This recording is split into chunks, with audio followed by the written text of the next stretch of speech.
Welcome to the Accidental Experts podcast. I'm your host, Bryce Hamilton. I'm a licensed clinical social worker and a child and family therapist. I have been in practice for over 15 years, and I'm also a mom of 4. So I know the challenges both professionally and personally.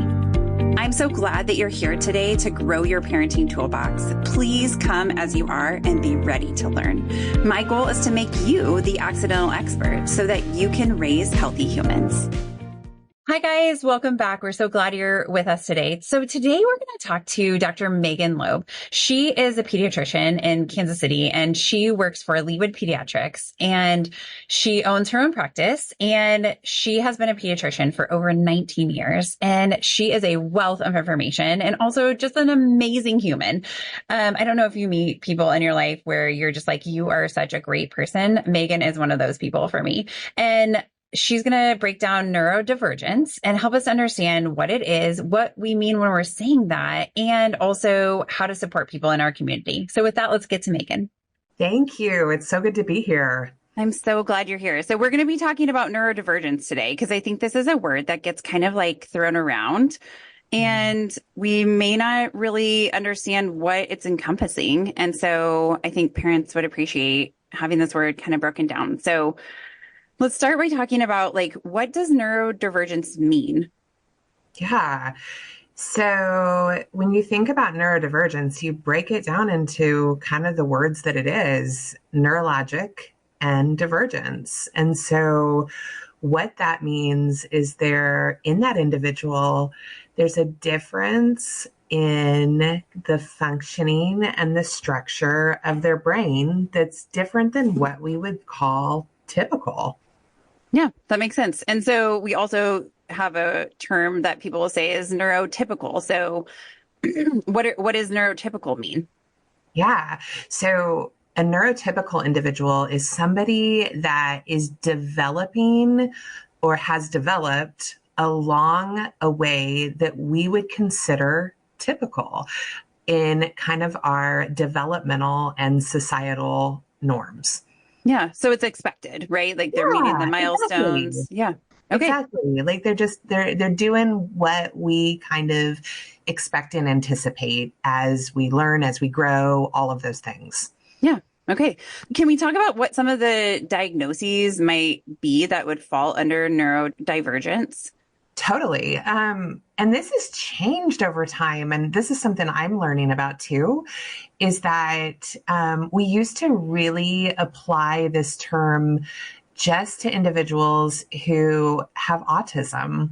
And it's really expanded, I would say recently, to encompass a lot more than that, because individuals with autism are not the only people whose brains are developing and doing things kind of differently than what we would anticipate. So commonly, I think about people with ADHD. Mm-hmm. I think about people with learning differences like dyslexia and dyscalculia. They also are under the blanket of neurodivergence, but it's even beyond that. So, recently, individuals with other diagnoses like bipolar disorder or different personality disorders, or even things like Tourette's and now even epilepsy are kind of under that big blanket. A lot of different individuals. And I'm missing a lot too. Even as I said that to you, I was like, oh, and Down syndrome. So a lot of people.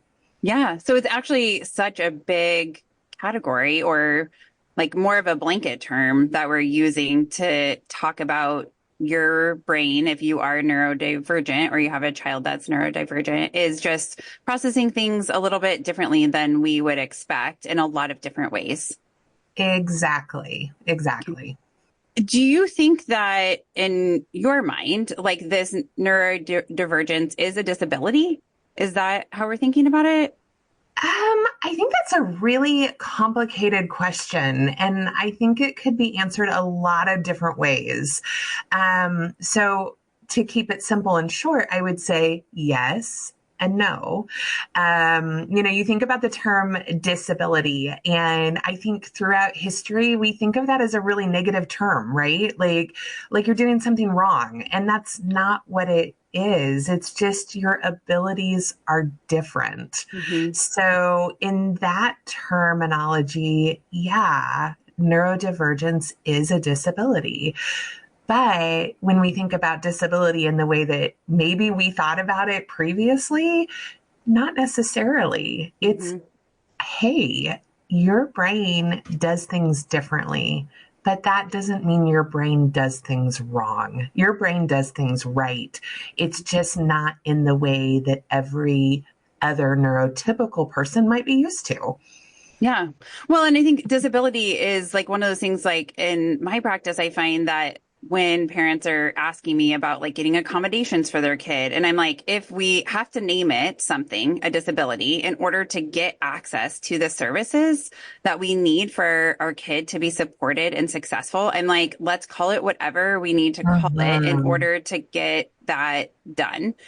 But when it's in terms of like talking about who they are, whether they're with this means they're not going to be capable of doing some things, I'm like, that's so based on your child, right? Like some, Absolutely. yeah, Absolutely. I think you hit the nail on the head. Like, think of disability as a legal term, right? Like, that is a term that is going to be used in situations where you go, hi, my child needs some things differently, maybe in their educational environment because their brain works differently. yeah, Yes, that's a yeah, disability. yeah. And so we can embrace that part when it supports our kid and forget Totally. about what everybody else thinks it might mean, right? Like we Yeah, just know our right. kid. It's just each kid is their own person. Cool. Exactly. Okay. So can you develop a neurodivergence or is it something you're born with? Great question. And I would say for the most part, it's something that you're born with, but it can be developed too, whether it be through trauma, Hmm. whether it be because of a brain injury at birth or after birth, right? Like those kinds of things can lead to difference in the structure and function of how your brain works. But a lot of the time, they're things that are part of you from the beginning. Yeah. I mean, that's a great point because I think concussions are something that Mhm. are happening or we're having more awareness of. And I Mhm. certainly have seen people that have had a lot of shifts in how their brain operates after that Yes. event or Yes. trauma in general. Yes, whether it be something physical happening to you or something emotional or psychological. So yeah, all of those things can be factors. Yeah, that's a great point. I love that.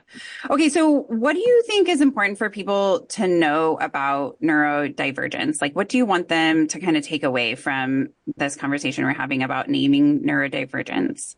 Hmm, that people are different. And let's embrace that, right? Like, we're not all the same and we don't all fit into the same box. And that's okay. And something that maybe 30 years ago we thought was not okay actually is. It's just this person, this unique individual sees the world differently. And let's, as a society, learn and grow with that, right? And let's help them. Yeah, totally. I think that's a great message to just like embrace the difference and see how we can support. 100%. Okay, cool. Well, this has been so insightful to just get a better understanding of what neurodivergence is and also being neurotypical. Because I think it's evolving. Medicine is kind of changing and psychology is changing, and we're learning so much about how the brain functions that it makes sense that we would be applying these terms to greater populations of people.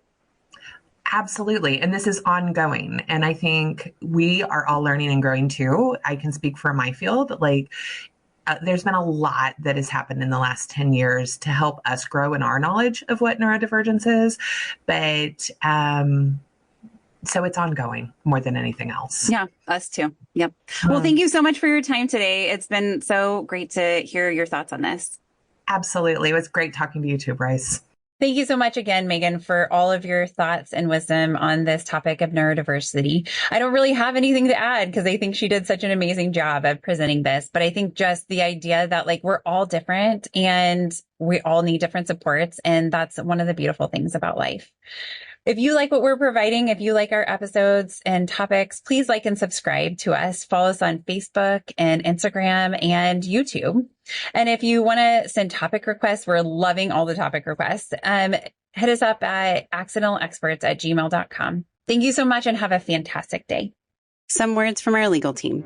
The information presented in this podcast is not intended or implied to be a substitute for appropriate professional advice, diagnosis, or treatment. All content, including text, graphics, images, and information contained on or available through this podcast, is for general information purposes only. This podcast makes no representations and assumes no responsibility for the accuracy or information on or available through this podcast, and such information is subject to change without notice.